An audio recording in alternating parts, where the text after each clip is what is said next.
Before I start, though, I just want to say that I've attended this conference for years, and so to have a chance to pitch here means a lot to me. So thank you for having me. Okay, so my name's Harvey, and I'm here to talk to you today about our company, Inso Bio. We're a biotechnology company out of Cornell University, and we're building platform technologies to make genomic sequencing more accessible.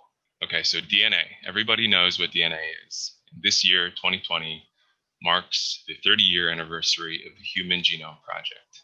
So looking back, what started as an international effort that took 10 years and $1 billion to sequence the human genome for the first time, now can be done by a single scientist for $1,000 in roughly a day. And this dramatic change is due to leaps occurring in sequencing technologies. What we considered standard in sequencing today is actually based on short read technology and is second generation.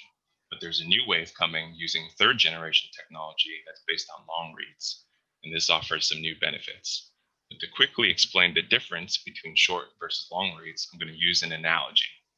So if the genome is like a book and sequencing is like trying to find out what was in that book, then short read sequencing is like trying to rebuild that book using small paper scraps. Each piece of DNA is tiny, so it contains only a little bit of information. As you can see, it would be really difficult to rebuild that entire genome using paper scraps. In many cases, it's entirely impossible.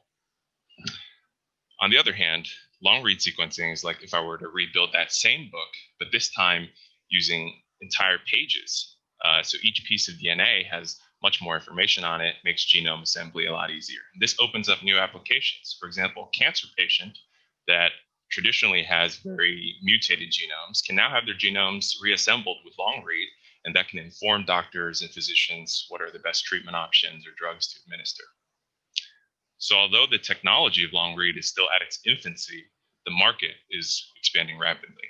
And about a third of the cost that goes into sequencing long read can be attributed to sample prep.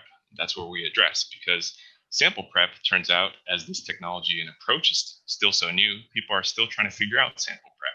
And that's one of the main key bottlenecks that's keeping this market from growing faster.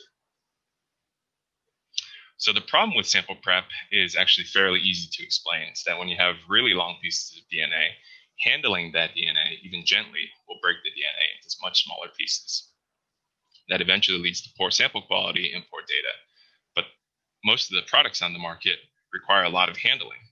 So to walk through a use case scenario, I'll introduce you to Sarah.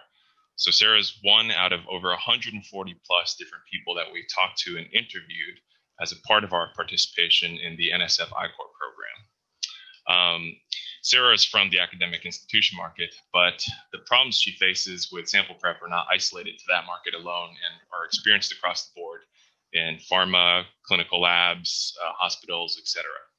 So Sarah has 4 to 6 techs that work under her who are all highly trained and regularly help her with sample prep. But even then, they really struggle to get high quality samples in a manageable amount of time. Sarah's tried almost every single product out there on the market, but the vast majority of them don't really stand out. There's no real product that sticks with her. As a result, she has to often scrap a lot of her sequencing runs, which takes a lot of time away from her and also costs her a lot of money. This all contributes towards her 3 to 6 month long project backlog. And she can't begin some projects in the first place because the existing products on the market can't handle sample volumes that small. So how are we going to solve Sarah's problem is we're going to take all that complexity that comes with manual sample prep, and we're going to replace it with a simple system that's automated. Essentially, we want to make this all as easy as popping popcorn, where you load the sample, you hit go, and you're done. And we can do that using our proprietary microfluidic technology. So what you see here in this little clip is a single human cancer cell being popped in real time. That's how long it takes. It's very fast on our platform. And we're able to do so and get the DNA from that cell in ultra long fragments ready for sequencing. And the best part of this technology is that it's completely scalable. So we can do it on lots of cells, millions of cells, just like our competitors, but we can also go all the way down to a single cell, and this technology will work just the same. The tech itself comes out of the lab of Professor Harold Craighead from Cornell University, and it's based on more than 20 years and millions of dollars of research. Harold, who's one of our co-founders, is also one of the original inventors of long-read sequencing. In fact, one of the companies that he co-founded, Pacific Biosciences, is a publicly traded company now that leads the global market in long-read sequencing. I joined Harold's lab back in 2010, originally as a graduate student. And since then, I've spent about 10 plus years, including my PhD, further developing this technology. And our third co-founder, Adam, joined in 2017, originally as an academic collaborator. He brought on board a deep background in molecular biology. Together, we've been working on this technology closely for almost 3 years before starting Inso Bio. And because of our strong team synergy, we've been able to maintain a high level of productivity despite the challenges we faced this year.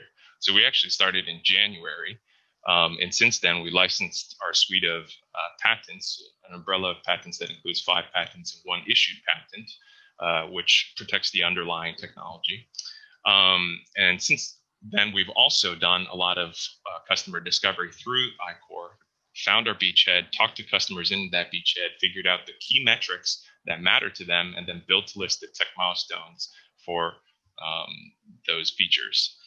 So since Cornell has opened up after the COVID shutdown, we've actually been able to de-risk a lot of our technical milestones, and I'm pretty happy to announce today that we've gone all the way from cell to sequence using our tech and our platform for the prep.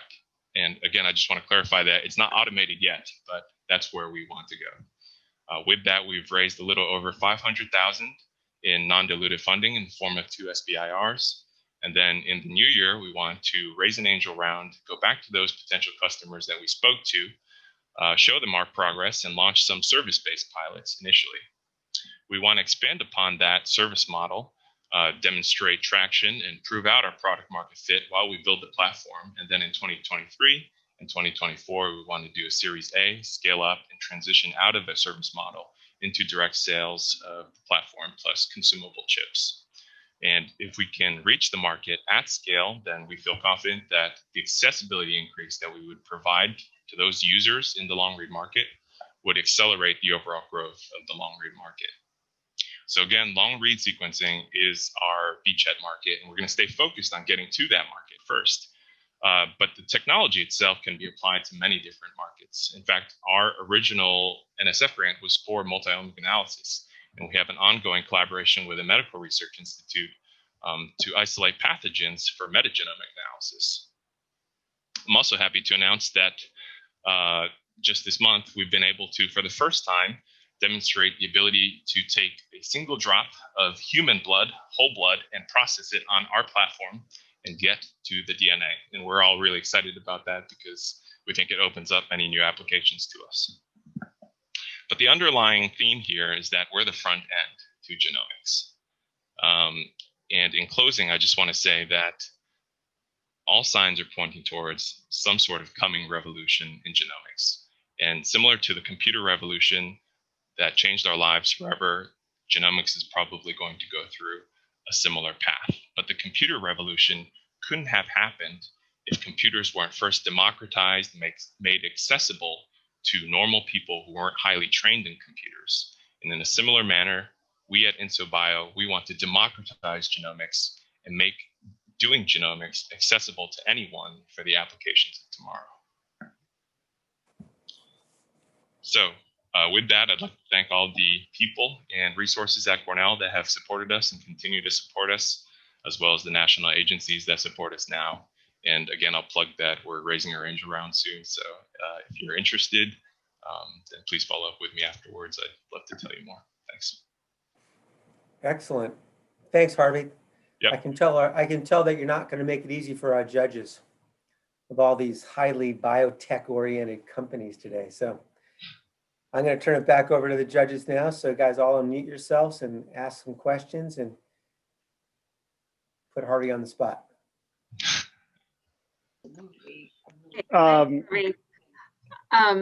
I guess I'll go first. So can you explain to us a little bit about the current method of handling samples and a little bit about the cost differential between your method and the current method?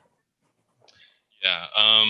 First, I'll explain with the first part of your question what people do now.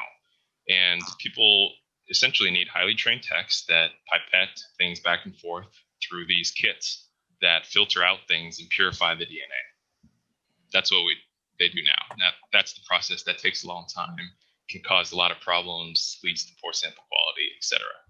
We want to replace that method and eventually get to a price point that is similar, but to be honest, we're so early on that we don't really know what our pricing models are yet. But we're pretty confident that because we're building something that eventually should scale into manufacturing, the consumable devices themselves should be lower than what the service models should be that are on the current market.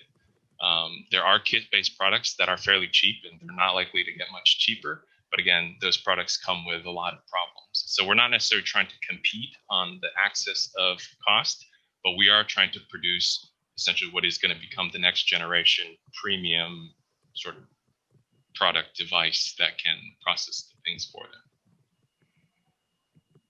them. Thanks, Terry. Even though they didn't say anything, they just listened. So it was Harvey, I'll ask you a question. This is very interesting to learn about this.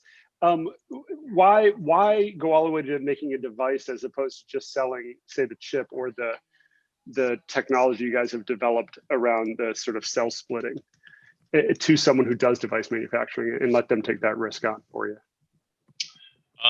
That's a good question. I think we just realized that it would be difficult for people to operate these things on their own. And I think if I'm answering your question properly, then we want to just create some kind of automated system that can really do all the fluid handling. Right now, we understand that and we can do that. But we want to translate that into some sort of platform that can essentially translate all the technical components into a simple component that interfaces with the user.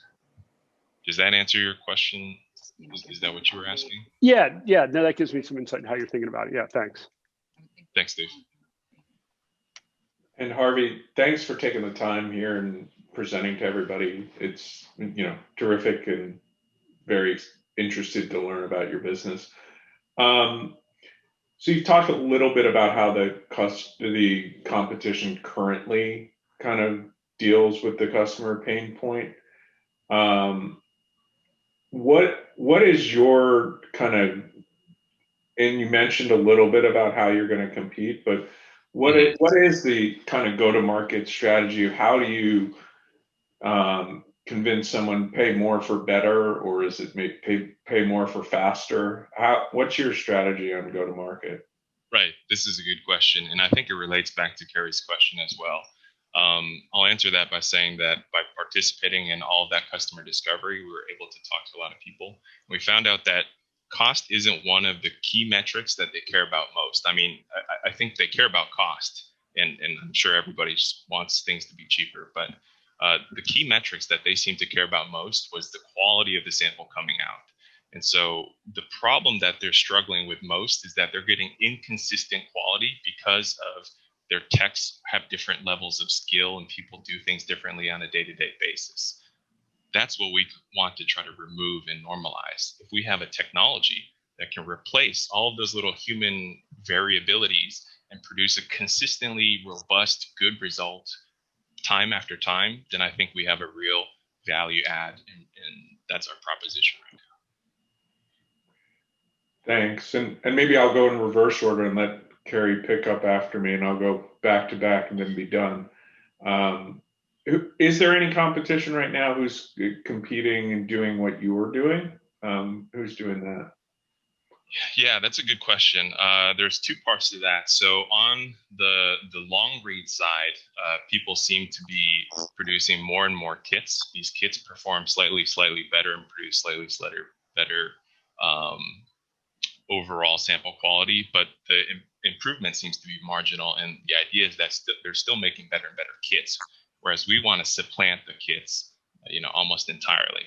And we want to just have this automated system that does everything. In terms of automated systems, there are automated systems out there that do various types of sample prep, but they're not focused on the same things we are. And if they are, they're not able to go down to the same scale that we are. So they're either large systems that process, whole tubes and tubes of cells and loses a ton of them, but they don't care because the applications don't need that much DNA. or they can focus on the same quantity of stuff that we're dealing with, but they're not going all the way to the cells. They're not going all the way upstream. They're dealing with DNA. So if somebody still needs to know how to go from DNA, from cell to DNA before plugging it into something, that's still an extra step. We want to make it so that people just go, I have the cells, now do the rest for me. Great, excellent. Harvey, thanks so much. Thank you. Good job.